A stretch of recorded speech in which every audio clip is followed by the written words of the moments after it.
So নমস্কার, good morning.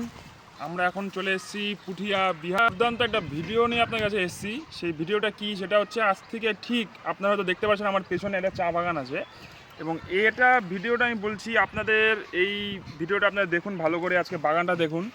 আজকে এই বাগানটার আগে কি চেহারা ছিল, আজ থেকে ঠিক 21 দিন আগে আমি এখানে এসেছিলাম, এবং এই বাগানটার কি চেহারা ছিল সেটা আমি দেখাবো আপনাদের আমার এই ভিডিওতে। আমি যখন এটাকে আপলোড করবো ইউটিউবে, তো আপনারা দেখতে পারবেন যে 21 দিন আগে বাগানের চেহারাটা কী ছিল, আর 21 দিনের মধ্যে কি রেজাল্ট নিয়ে এসছে আমাদের ইন্ডিয়াগ্রো অর্গানিক ব্র্যান্ড।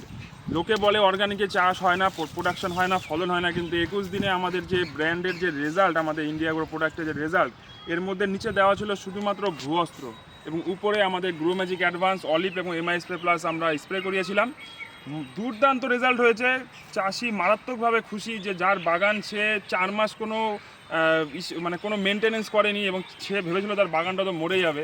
তো কিছু গাছ আপনি বলবো একটু ভিডিওটা পিছনে দেখা, তো অনেক গাছ হয়তো আজ দেখতে পারবেন যে নেই, অনেক গাছ মারাও গেছে। সেই বাগানটাকে আমরা আজকে রিকভারি করেছি।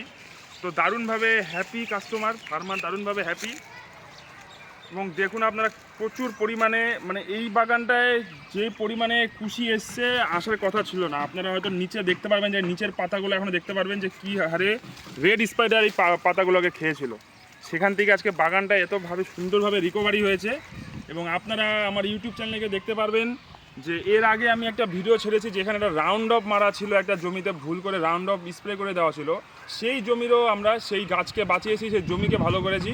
এবং এই যে এই বাগানটা আছে, 4 মাসে রেড স্পাইডার বাগানটাকে একদম পুরো লাল করে দিয়েছিল। তো সেখানে আজকে এত দুর্দান্ত একটা ফাটাফাটি রেজাল্ট নিয়ে এসেছি আমরা। তো আমরা বলবো যে আপনাদের সবাইকে বলবো একটাই কথা, যে আপনারা অবশ্যই ইন্ডিয়াগোর অর্গানিক ব্র্যান্ড, যেটা এখন ইন্ডিয়াতে নাম্বার 1, এই ব্র্যান্ডটা আপনারা অবশ্যই ইউজ করুন, এবং আপনার জমিকে এবং গাছকে সুস্থ রাখুন, এবং আপনি নিজেও সুস্থ থাকুন। Thank you.